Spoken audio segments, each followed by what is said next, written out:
in the 757.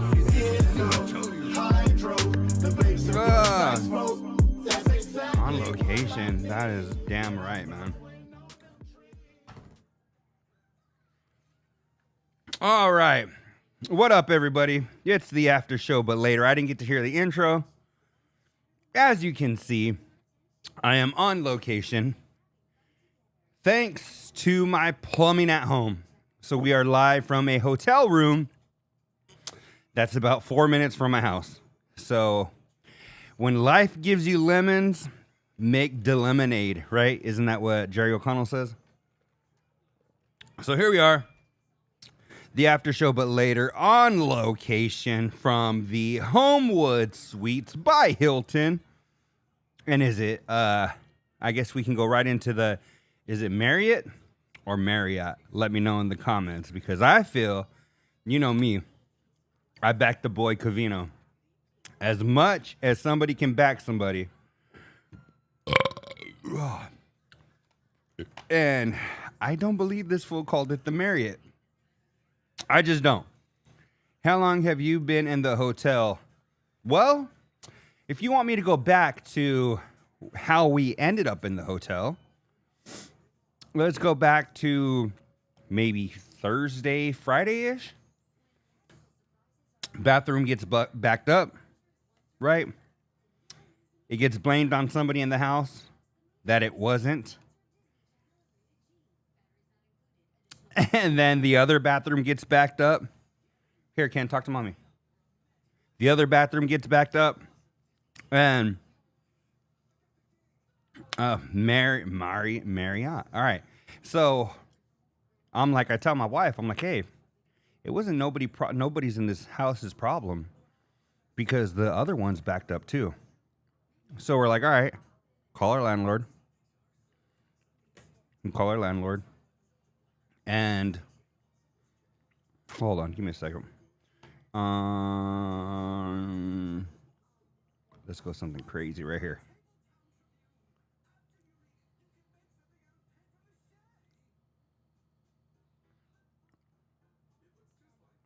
All right.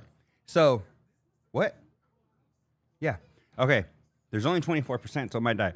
So, anyway, we're like, call our landlord. They send over their plumber, right? Which already I should have been like, all right, they didn't call like a legit company. So this dude gets there and he's like, hey, sir, I'm going to have to go into the roof because I can't find the clean out or the main on the house, because sometimes the way the houses are made. And I was like, all right, dog, go up to the roof. Dude goes up to the roof, snakes it through the roof. What happens? His snake gets stuck. Let's see. Where is it? His snake gets stuck. Wait, what the hell? How come I can't hear that? Oh, that's why. So his snake gets stuck. And then he's like, excuse me, sir. I have to call the other plumber. And then he brought a power snake. Yeah. Then he's like, I have to call the other plumber because my snake, he break. I was on your house and he break. And I was like, all right, dog, call the other plumber. So then this old white dude gets there with these two little Mexican dudes. And then that dude books it.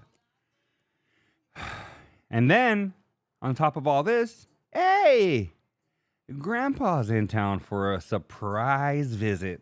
Oh, welcome, Grandpa. We have no toilet for you to go toilet in. Welcome to our home. Grandpa walks in and I said, hey, Grandpa. Are you ready? Right? So I was like, all right, Grandpa. Thank you for coming. Nice to see you. We have no toilet. And I know he's probably thinking, who the hell did my daughter marry? Fool don't even have a running toilet. And I was like, no, excuse me, sir. I swear to God. I swear. We was working. The guy was here. He was with the snake in the roof. He broke. And he was going through the house. So, right. Then the dudes get here. And they're like, they start going through, and this is over a few days now, right? Or a couple of days. So then the dude gets there, and they're like, they lift up the toilet. Hey, sir, we're gonna have to take the toilet off. You know, we can get in there and we could snake. We see his snake, undo his snake.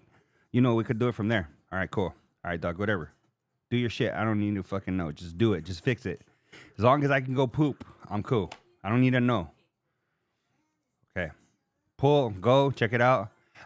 You know, cause his snake, we put the camera in. Oh, and then before this, hey sir, could we use your shop vac? Sure, Ramon.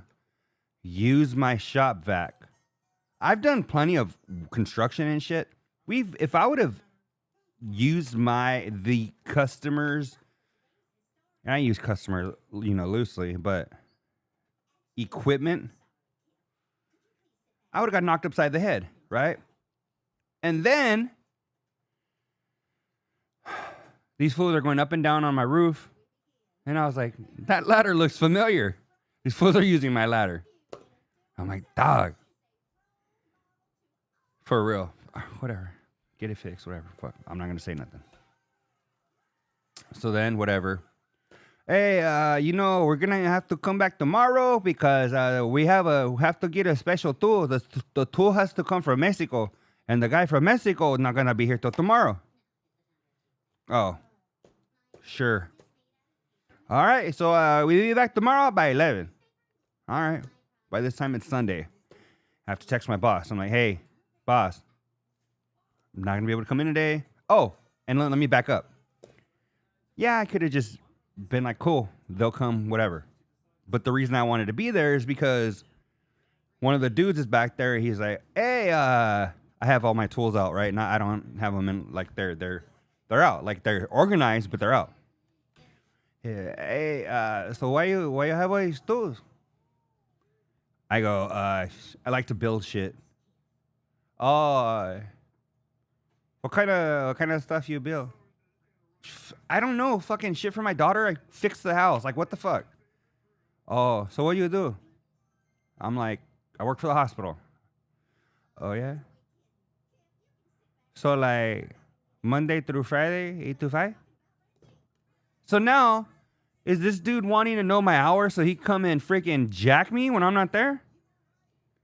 So I tell my boss, I'm not going to come in tomorrow. I might get robbed by my landlord's people. Cool. It's okay. They'll be here by 11 tomorrow, right? So I'm like, cool, Monday, be there 11.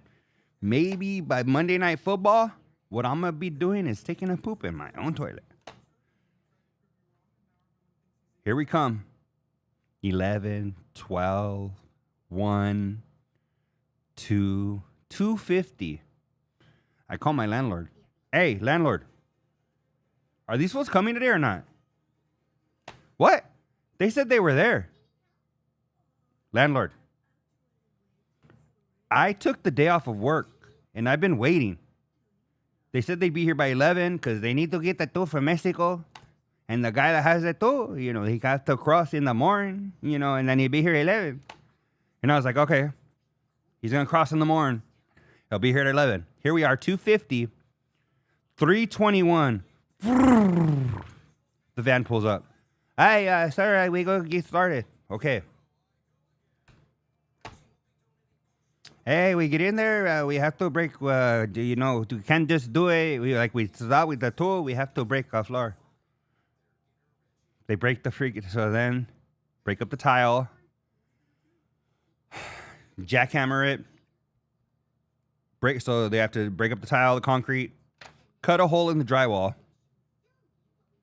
Their boss dude is some old white guy. He's like, hey, man, I got to tell you, I know why the other guys, the snake got stuck. And I was like, okay, why? Because this connection that y'all have back here with this shit is illegal as hell. Okay. Had to cut it all out. It was all like cast iron or some shit. They didn't use like, I now use like ABS and stuff to vent and use it for the exhaust or whatever. Wasn't it ABS? This shit was straight up cast iron. Okay. And then the guy goes, hey, so by this time there's 4 feet of dirt in my tub, big ass hole, literally like a 3-foot hole in where my toilet once was, drywall taken out, pictures all lopsided. Didn't even fucking bother to take them off before they got into the drywall. I was like, dog. All right. So these fools are like, they get in there and the old white guy's like, hey, your house ever smell funny? And I was like, yeah. Why didn't they start the toilet to try to... Your guess is as good as mine, Lisa. Lisa's asking, why didn't they start at the toilet and try to snake it from there? Your guess is as good as mine. So then, the guy's like, you ever get a funny smell in your house? And I was like, we're running candles all day long, so yeah, I guess, you know, it smells like shit. Well, that makes sense because this vent right here that's supposed to vent out all the poop smell is cracked. So all that smell that's supposed to be going out to the exhaust in your roof is going into your walls.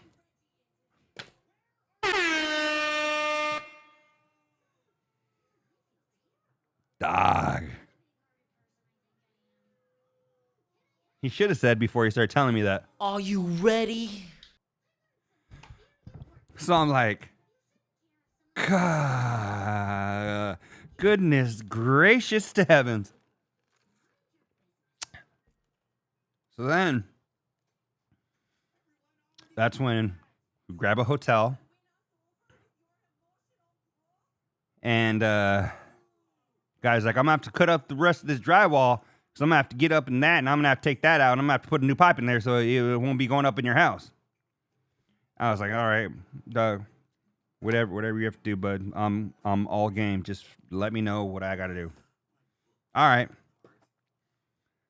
Oh, and then the second day they got there, after they were using my ladder and all that good stuff and asking me about what time I work and all that, the dude gets there. The next day, the first thing he says, excuse me, sir, come over here. Hey, what's going on? Do you have a adapter or something I use to do my... By this time, I'm fucking frustrated. I go, dog, I don't have no adapter. Like, you're going to have to fucking go home and get an adapter or something, dog. Like, I don't fucking work for you, dog. Like, what the fuck? How many houses have I been at working? Never once have I been like, excuse me, Mr. Johnson? Y'all got an adapter? Like, for real. And I'm like, dog. All right. Whatever. So then, today, I'm at work and my wife's like, hey, I stopped by the house and, I think they're using your tools. I was like, what? She's like, I don't want to, like, assume anything, but it looks like, I mean, and I was like, it's like, probably is. At this point, I don't care. Just fix the goddamn shit. So then, I stopped by on lunchtime or whatever. Popped my head in. Wasn't my tools, at least that I knew of, but my back door was open, which they didn't have to go to my backyard for anything. So, what were they doing? Looking at my tools? We're like, I don't know. Anyway, so then I was like, Doug, we stay in the hotel, whatever, go by on lunch today. And then the old white dude's there by himself and like, hey, what's going on? He's like, hey.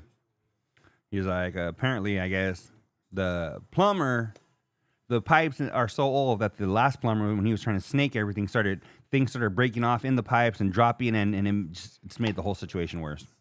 All right, dog, do what you got to do.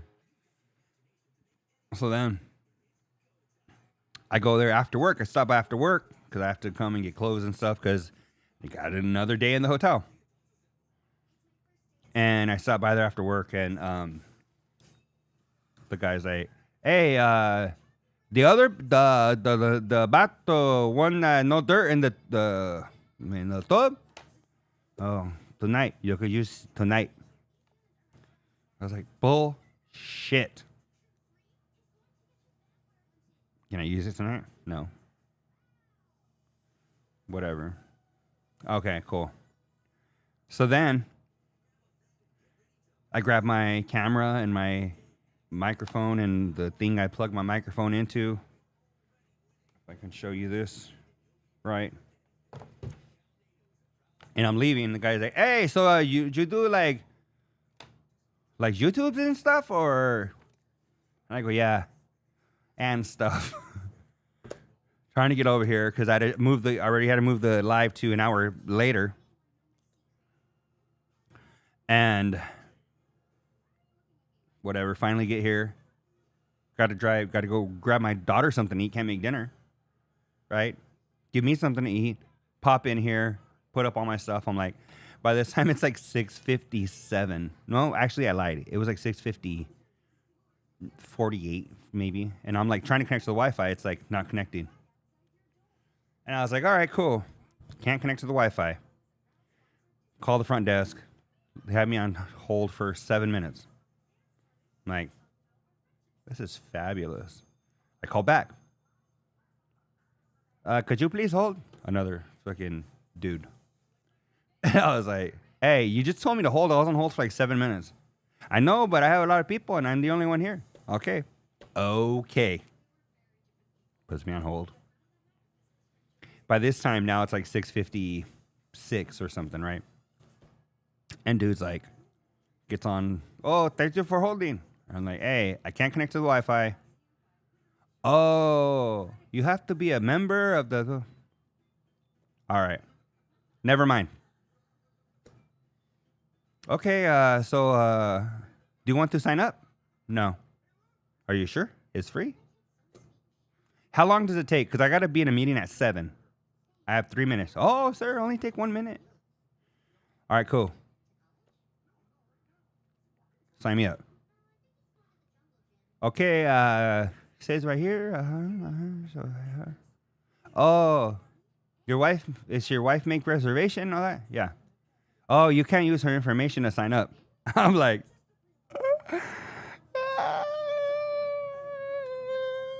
okay, fine. That's fine then. Cool. I don't need it. "Yeah, sir, what was your wife's last name?" "Perry. Perry. Like Katie." "Oh, you know what? We have their name on the reservation as Erry. Erry." 6:58, 59. Could you refresh? Try that. I update now. Now I say the right name. 6:59 and a half. It goes through. And here we are live, the after show, but later, episode number 308. Landlord or insurance paying for the hotel? We paid for the hotel. And my landlord said, bring me the receipt. And I'm like, okay, thank God we're fortunate enough to get a hotel, and I mean, it's decent, has a little kitchen and whatever. But what if we weren't able to? Like, what if I was, somebody else who didn't have the means? So,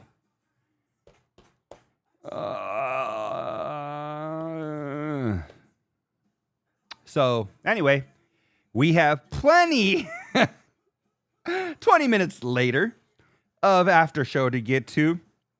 Let me see. It's Rich's birthday. Happy birthday, Rich. I hope your day's going better than mine. You look like you were happy. I know that you're not a big birthday guy, so that's cool. I think I missed the beginning of the show. I was kind of in and out, but happy birthday, Rich. Rich Davis, 46 years old. I can't believe that these dudes are almost like 50, which makes me feel like hella old because they were always like bigger brothers than me, right? Which my big brother is 43, 82. He was born in 43. So they're like my big brothers, right? They're closer to his age than I am. So now I'm like, dog, my big brother's fucking 45, 46, and 49. That's crazy. My dad only lived to 47. So I'm like, these fools are older than my dad will ever be. Speaking of my dad, Rich's backyard died. I don't know if it just, I say things in the chat sometimes just to, because I just feel like it. No real reason. But Rich is like, you know, sometimes I look at pictures of my backyard and I'm like, it died. So I put in the chat, sometimes I look at pictures of my dad and he really did die. Like, all right. And it was half funny, half joking, half not. But I guess it's kind of like first world problems, right? I'm not going to be able to experience my backyard anymore. The one that Emmy was born in. The one that Ben learned how to skip rocks in. That yard is dead. And I was laughing because I guess that does that. I was laughing because I'm over here bagging on Rich, right? Oh, poor Rich. My yard died. Right?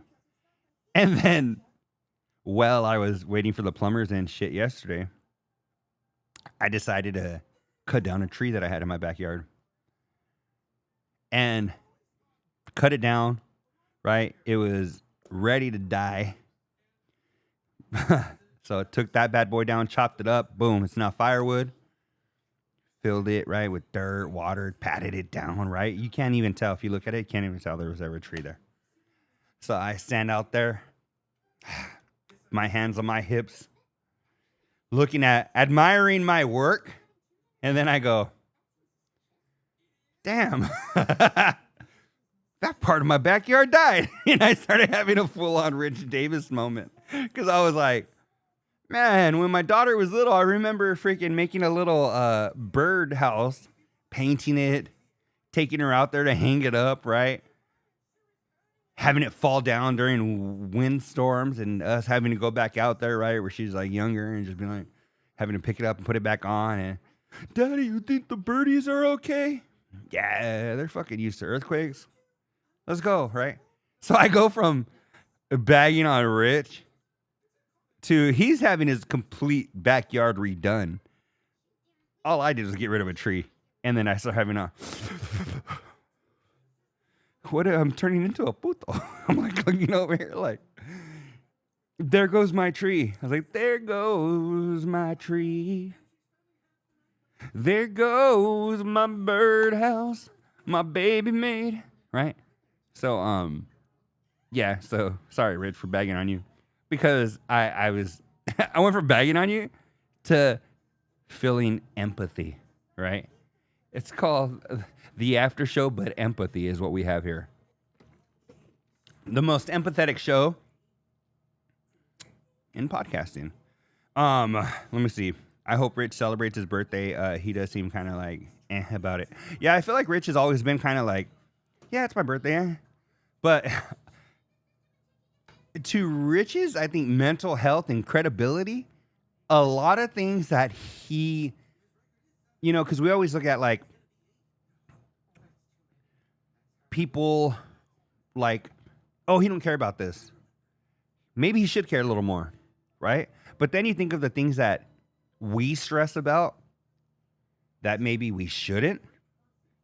He's so happy-go-lucky, you know. My wife's awesome.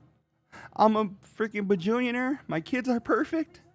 Life is awesome, right? But I think sometimes we all need to be a little more grateful for what we have, and so Rich is always teaching us lessons when he doesn't even know it.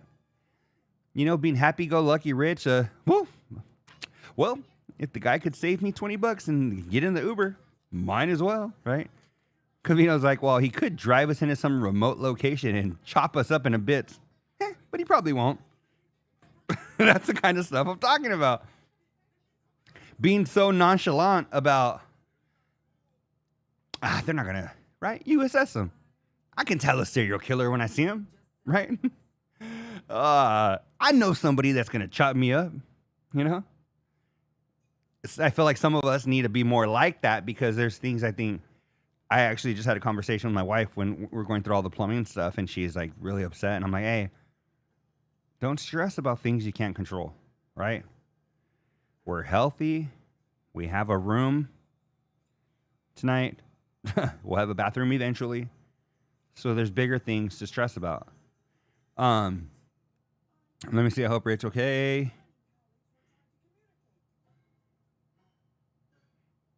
I saw your dad comment, and then he reeled it in.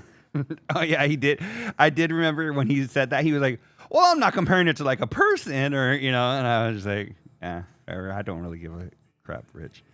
Did you have to pry your own saw out of the worker's hands? No, thankfully. That's actually why I love the guys. Uber Roulette is not my jam. And you know what?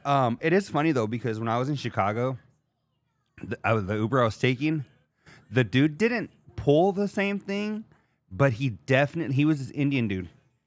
Like, straight up came here from India, and he was telling me his wife was going to be flown here. It was an arranged marriage. He told me a whole bunch, and it was like a 50-minute ride. So, I mean, we were talking, and then he was telling me about how terrible it is, how... he got into like cybersecurity or something, and a bunch of like AI and stuff, or like his job got replaced by like some AI tools and stuff. So now he's driving Uber, and how they don't make what they used to make. And so I do understand that it is happening, and that these dudes really aren't. I haven't been paying attention to my posture. I just don't have a monitor or nothing here today. So I understand they're getting, you know, gypped and stuff, but then Spot said something that I was kind of like, he's like, well, then don't drive Uber. And I feel like that's some like rich people shit. I have a couple more rich people things that I want to go ahead and talk about later, but then don't drive Uber. Oh, you're not getting paid enough? Don't do it. That is some like rich white guy mentality. And I don't want to throw race. Rich guy mentality, I'll say. Oh, then don't drive Uber. Dog. I've had to drive Uber before. Not as a choice. I've done it as a choice. But there's been times where I'm like, hey, I need, you know. Well, then don't do it. Oh, you're right, Rich. Or Spot. My kid will just be hungry then. Dog. Right? Dog. That's how I'm just like, when people say things like that, it's people that I feel like haven't ever struggled. Maybe they weren't the richest growing up, but I just feel like they've never, and maybe they have. Maybe I'm being too judgmental, but that's just how I feel when I hear somebody say that. Oh, you don't like getting paid $13 an hour at McDonald's? Hey, here's an option. Don't work at McDonald's. And that's coming from somebody who went to school for my job, right? Who made a lot of sacrifices for my job, for my school, for my degree. Right? And so I understand the struggle, and you know, like, that was another thing that the construction dude told me. He was telling me he was like, hey, take care of your job. And I know it's coming from a good place. But I was like, dog, I didn't fucking get this job handed to me. I did a lot of fucking work between school, previous positions, this one that holds a lot of fucking stress. You know, I have a big ass meeting tomorrow morning at 8 o'clock. So fucking, like, I hate when people say shit like that. Like, kind of like the must be nice. Bless you. Because it's like, yeah, it must be nice. It is nice. Right? Like, there's an episode of Boy Meets World where they have like a reunion, quote unquote reunion, and it, you know, goes into the future. And they're like, Will Friedle, who played Eric, he looks over at Matthew Lawrence, who plays Jack. And at this time was like when Matthew Lawrence was at the height of Matthew Lawrence-ness. He was like all fit and handsome, had the little freaking frosted tips, right? And in the reunion, that's when Eric plays with squirrels, right? He's like a mountain man, big old hair, big old beard. And he's like, what's it like to be that good looking? And then Matthew Lawrence is like eating something. And he's like, good. That's right. Like, yeah, must be nice. Must be nice, right? But even like when we break like Rich's balls and Cavino's and Spots and all them, like about must be nice, right? Rich is like, oh, you know, I had to drop $100,000 on my backyard. And we're like, must be nice, right? We say that as friends breaking his balls, but he worked his ass off. So when people are like, hey, take care of your job, I'm like, dog, I will, but it wasn't fucking just handed to me. You know what I'm saying? And when I did do flooring and shit, it wasn't borrowing the fucking people's shit to work on their house. How about you take care of your job, right? If you really are telling me, hey, must be nice, take care of that job. Yeah. You fucking part of what you're doing, no matter what you do, you should be prepared, right? I show up to work without a fucking pen and without hands. How am I supposed to do my job? I don't have my tools. These are my tools, right? These are my money makers, right? This is my money maker. So if I show up to work and I don't have a pen,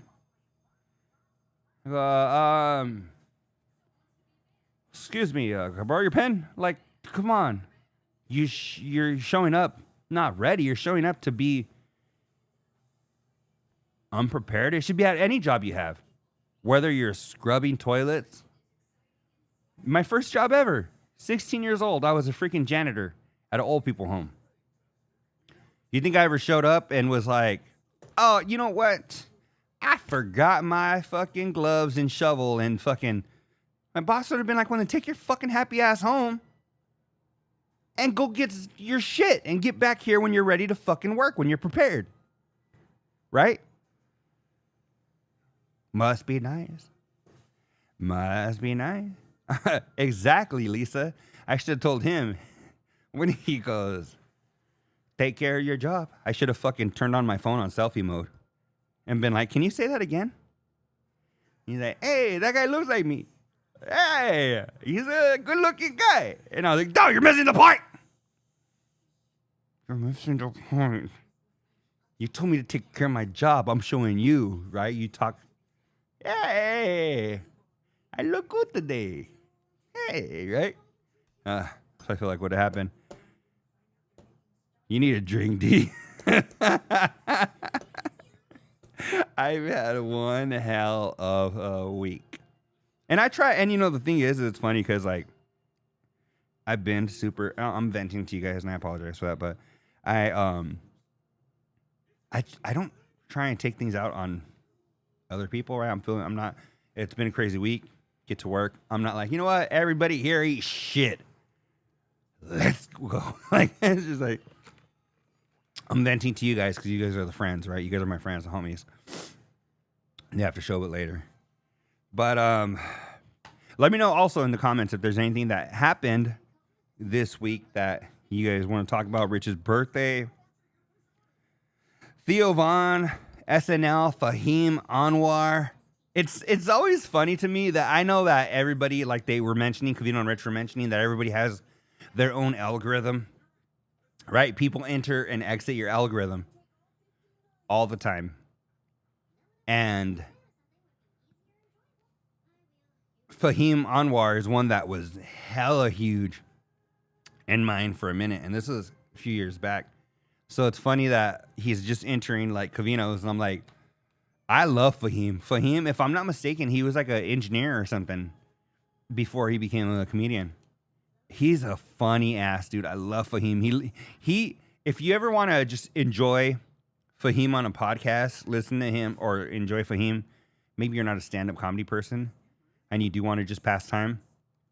Listen to him on like any podcast. He's such a genuine dude and he's funny, very laid back. And you know what's crazy? Speaking of, I guess where it all kind of started from, that conversation was Theo Von having a meltdown. I don't know if you guys are aware, but when Theo Von was recording his most recent special, I think for Netflix, he had a meltdown, and there was a couple of all the podcasts that I listen to are all talking about it, and they're all friends with him, so they're all like, we wish our buddy the best. And there was actually a clip that surfaced of somebody asking Theo how he's doing or whatever, and he's like, just try not to kill myself or unalive myself, whatever.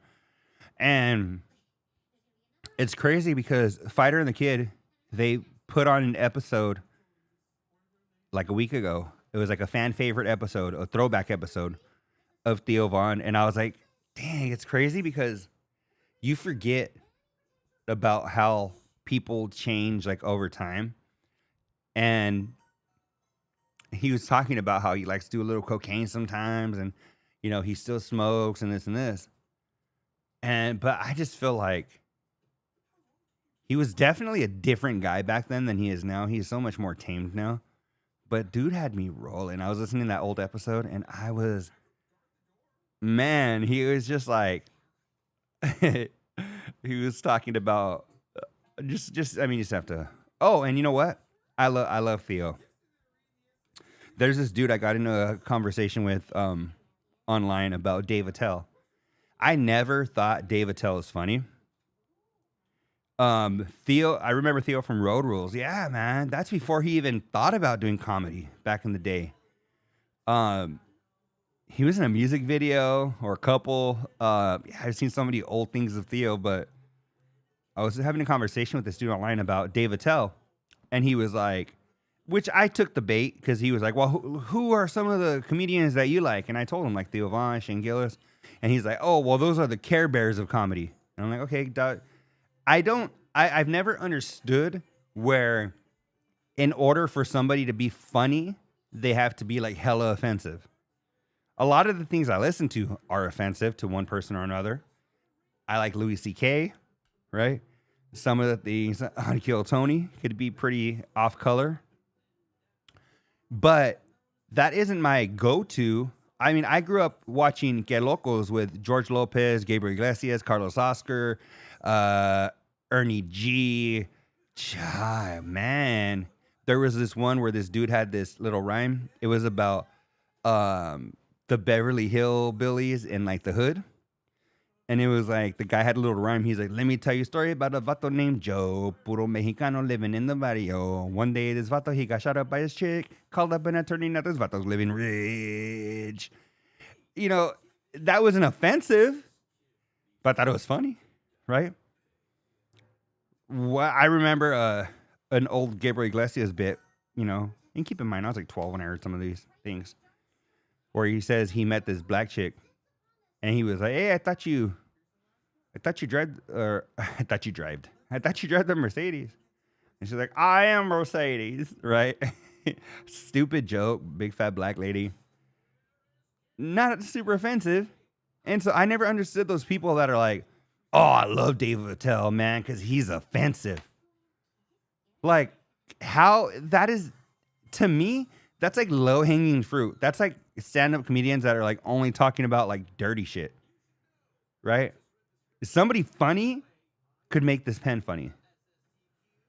They don't have to make this pen dirty and or whatever, right? Like, they could just talk about this pen. Theo Von, you could give him a pen, and he'll be like, man, I went to school with this guy, and, he always, had a leg for a pen. Or, some shit, whatever. But just offensive? How is that your gauge for funny? To me, that shows me that you're on the lower tier of intelligence, right? If you can't, your only thing is like, hi, man, that's offensive, right? People dropping N-words and trans, phobias and whatever. that's funny just because it's offensive. So if you have, that's why like even like a lot of comedians, they say they don't really like doing late night because they have to like tame down their things. But I feel like if a comedian can make you laugh on late night, where he has to be clean, where he can't say certain words, where he even certain content, if they can maneuver their words and still make it funny, then that's LeBron, Kobe, Michael Jordan. Even though Michael Jordan was mean to me in my dream I had recently. Yeah, I had this dream the other day that Michael Jordan threw me a party at the Staples Center. It was my birthday. Everybody was there. Magic was there. Obviously, Jordan was there. Everything, whatever. And then I forgot something. And like I show up like 30 minutes later or whatever. And they're like, yo, brother, you can't go in here. I was like, what? I was just talking to Mike right now. He was just, we were up on the Jumbotron, Staples Center. Nah, man. And I'm like, I look over at Mike. And Mike looks at me through the blinds, right? When they let go and they go back. And I was like, damn, Mike. In a clean act, right? Sexually, explicitly, wordy, bad words, no F-bombs, no nothing bombs. That's hilarious. I think that's cool. That makes somebody a comedian. Not just offensive that I found funny. I found bits funny. But that's not all I look for. That's what I'm saying. You know what I wish Covino and Rich would do more?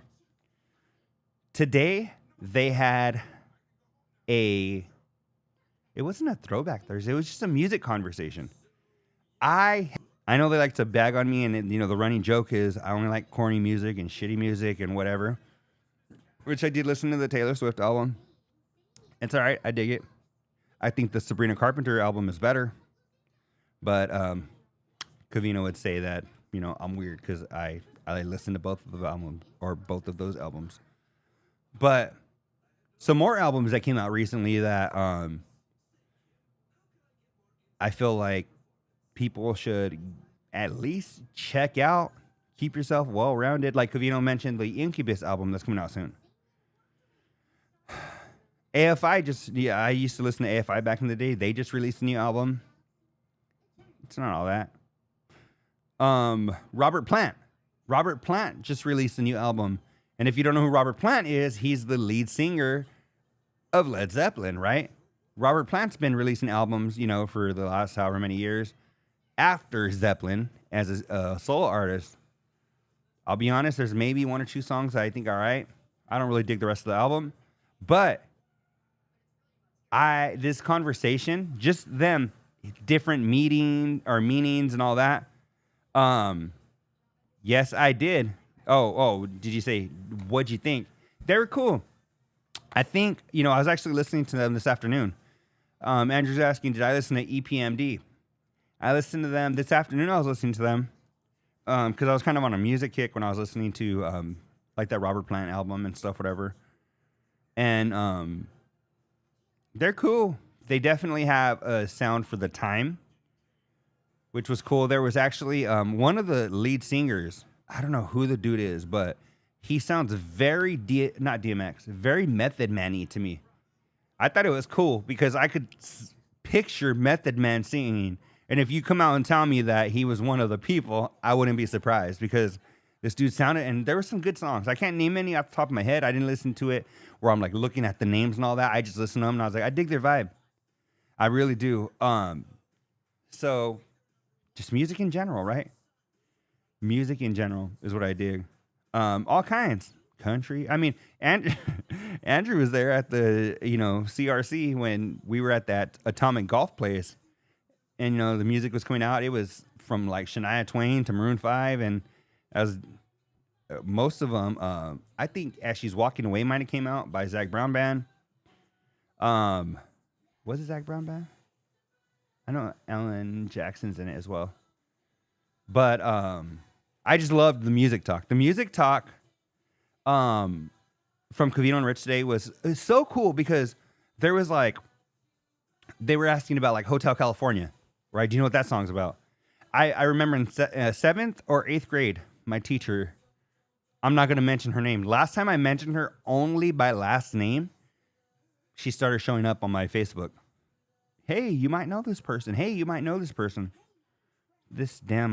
All this AI shit that Covino and Rich were talking about, which we might get into. But she was like, and she had a stutter. So, forgive me, but that's how I remember it telling me the story. You know what that song's about? Because this was at the time when I started playing guitar and stuff, right?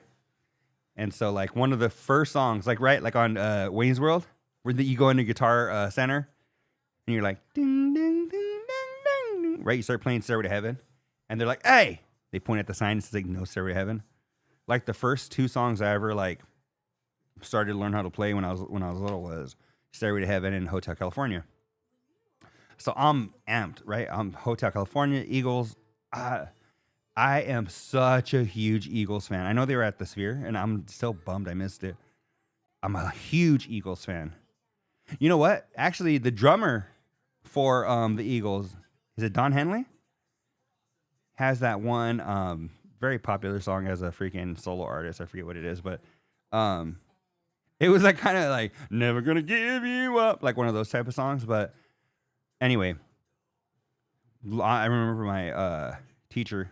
She was like, you know what the Hotel California is about, right? It's like, what? It's about shooting up. And I'm like, hey, bitch, I'm 11, right? Can you just let me enjoy my Hotel California? So heard that. Heard it was about heroin. Heard it was about insane asylum. Today, Covino and Rich said it was about something else. But I've heard many. When I was a kid, I did so many deep dives on Led Zeppelin, Eagles. I remember my friend Nico, one of my best friends. I would play songs. I'd take them into Windows Movie Maker, and I'd flip it in reverse, and I would play it. So it would be how I'd be like, Suge shot me. When you play Tupac backwards. Rock me. Like, oh, shit, you played again. Rock me. Listen. Rock me. You listen to enough times, it sounds like this. Suge shot me. Right? You're like, oh. Same thing. Right? You guys all know the story about Paul McCartney, the real Paul McCartney that died in the 70s in a car accident. Right? If you hold a mirror up to the Sgt. Pepper album and you hold it up, there's flowers and the freaking little on the album cover in yellow. If you hold up a mirror halfway up into that, it says 11/19 or something, like the day he actually supposedly died. And there's a red car in it that shows you when he actually he died in a car that was supposedly the car that he was in. I think the girl that's in the car, the doll, has blood coming from her face or something. That's supposed to represent Paul McCartney.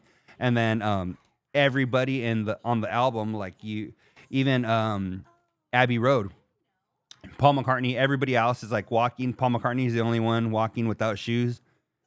And he's in a suit because he's dead. Right? And then if you look at the slug bug on Abbey Road, has a license plate that has significance. So long story short, I love these conversations that, they were having today. I wish they would have them more because to me, they're so much more interesting than a lot of things. Let me see. Glad you liked EPMD. Yes, I did. If you want more late 80s, 90s rap recommendations, let me know. They're my wheelhouse. Andrew, text them to me. I'm down. And that's the thing is that I love, there's a website I've been using since 04 maybe. And it's called Metacritic. You just search Metacritic album releases. If you're a music person, and not even genre specific, because I like all genres for the most part, except polka. But I'm sure I get down with some polka. If you like music, you're just a music person, right? Some people are music people, some people are not. Covino's a music person, Rich is not. Spot is kind of in between. If you are a music person, bookmark Metacritic.com or something or whatever. Just, I don't know, search Metacritic album releases. It'll show you albums that just came out, albums that are about to come out, albums. That's how I found that Robert Plant album. It came out like 2 weeks ago, maybe. Saw it on the list. Hey, Robert Plant. I love Led Zeppelin, right? Freaking Jimmy Page, Jack White, and The Edge from U2 have a movie, one of my favorite movies of all time, called It Might Get Loud. If you guys haven't watched that and you're a music person, they basically have Jimmy Page, his traditional rock kind of sound. They have The Edge, who has like a room full of effects. He hits like one note and it's like, right, just from the one note. And then you have Jack White, who for a lot of his career played a plastic guitar. It was a plastic silver tone guitar. He has since gone up. He plays like a Gretsch guitar. He plays some dope guitars. Like, what is it? Like a G100 that Dave Grohl plays, and Tom DeLonge plays a similar guitar from Blink-182. It's also a Gibson. It's like a G. They're the G something models. I forget, but they're the semi-hollow guitars. But what do I know, Rich Davis, about guitars? Because I don't think John Mayer is the best of all time, or whatever the fuck you were saying. Right? Somebody that's been playing guitar since like 12. Right? Been subscribed to Guitar World and Guitar Player magazine, 2 different magazines. Forever. They've had articles on John Mayer. They respect him. He's very respected in the industry. The top 5? Come on. But yeah, TikTok is making us dumber, according to Covino and Rich. But again, yeah, if you guys are listening to this, please, Covino and Rich, please have more music conversations like that. Or even just deep dives in anything. And that's where my brain goes all over the place. Obviously, if you're watching this, you know that. But so many like behind the scenes type of shit where like there's a song that Ashley Parker Angel has called Where'd You Go? And it goes, it's like, where'd you go? I thought you'd never leave, right? Right? And everybody, you hear it and you're like, oh, that's a song about his ex. And he's kind of thinking about her and, you know, thought they'd never break up and this and this. It's actually about his grandpa that died. And there's episodes of Making the Band where Ashley's visiting his grandpa when he was still alive. Then he wrote that song years later after his grandpa passed. And people are like, oh, I thought it was about Shelly, his ex, right? Or the mother of his child, right? No, wasn't about either one of them. It was about his grandpa. Those deeper meanings, you know, about what Covino and Rich had the conversation on was so freaking cool to me. Because it was just like very, you think it's about this? All right, Tutti Frutti in the booty or whatever.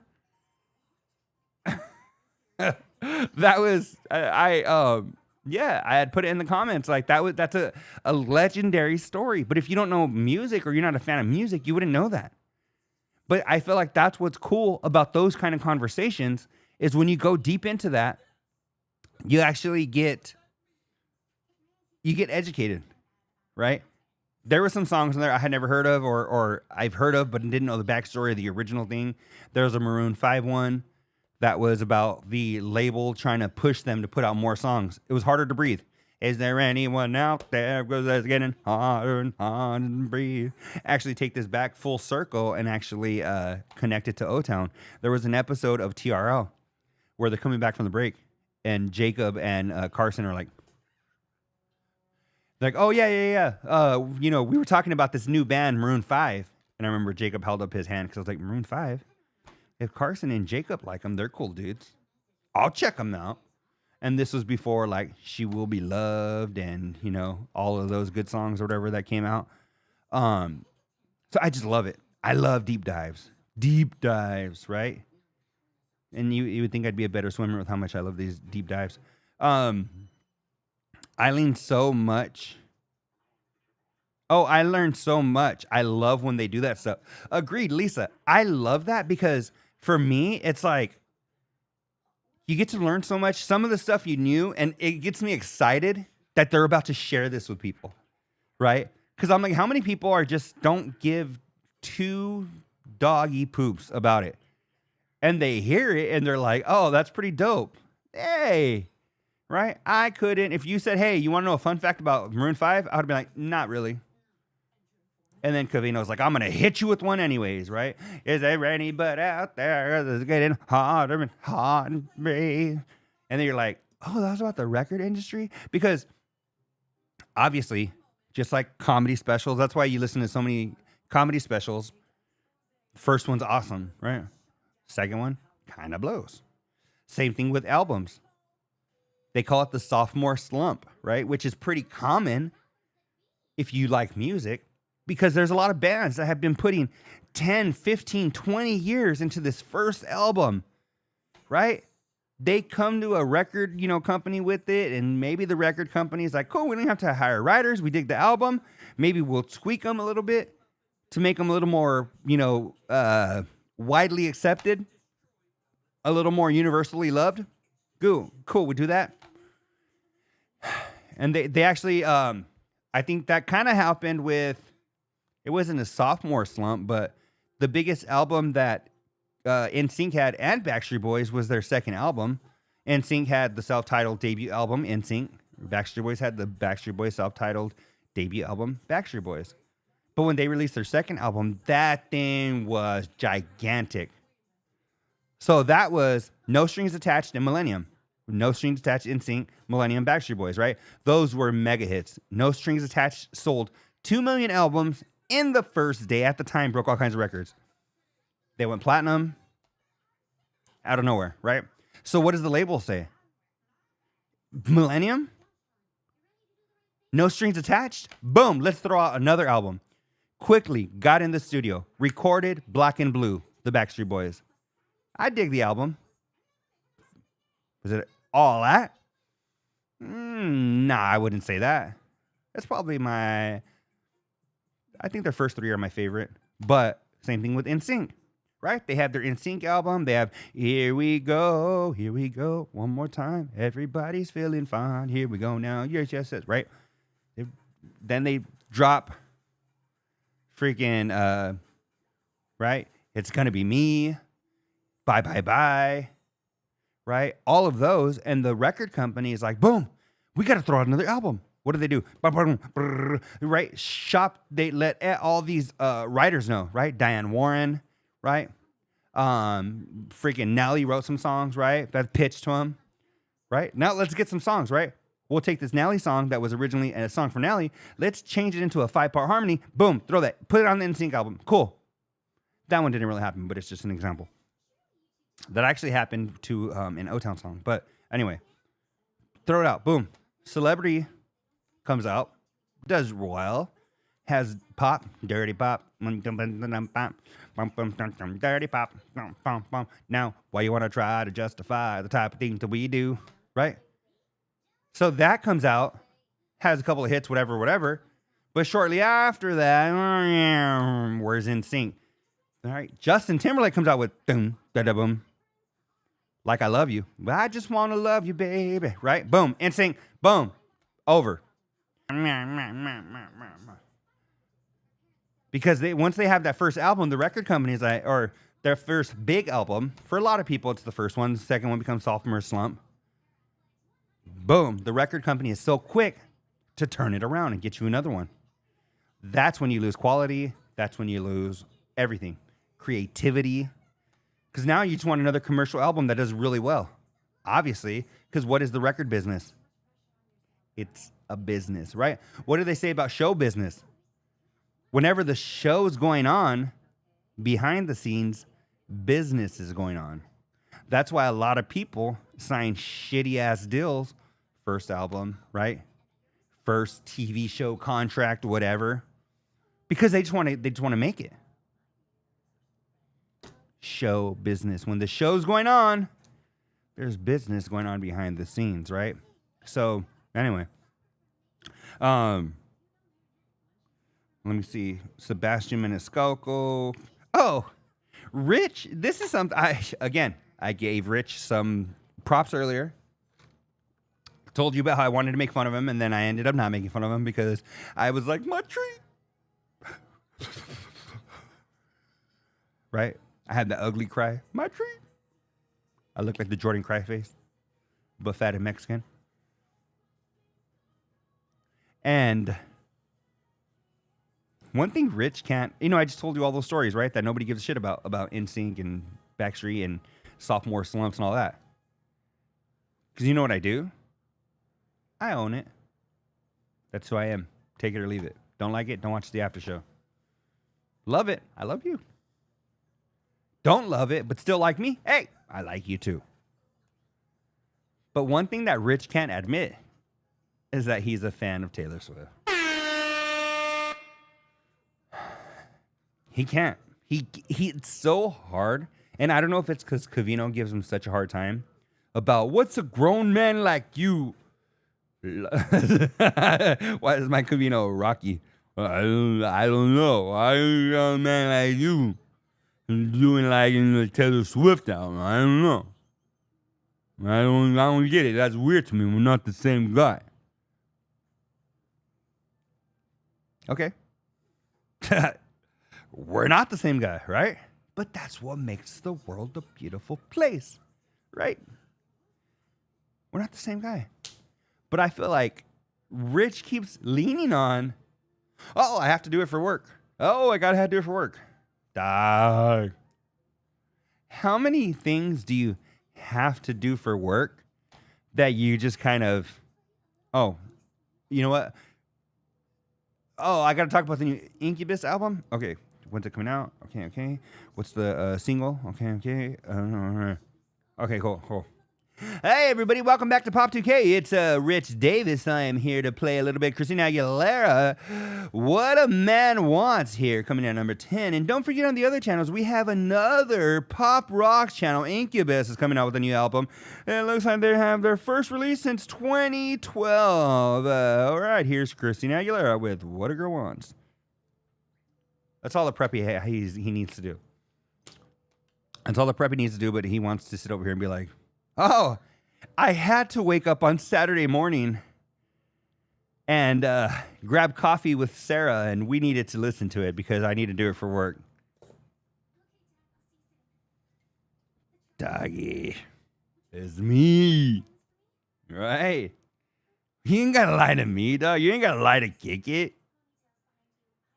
So, Rich Davis, I end this by telling you, Rich Davis, look into my eyes right here. Look into my eyes, you will see just what a Swifty. Right? Who's that? Edwin McCain? No. Bryan Adams. Search your heart, search your soul.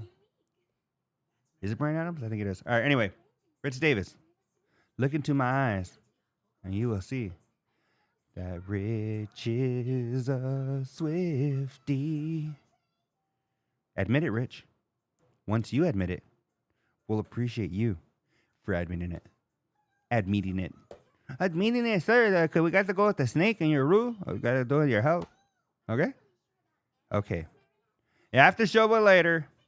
Episode number 308. I appreciate you guys hanging with me tonight. Andrew, send me those recommendations.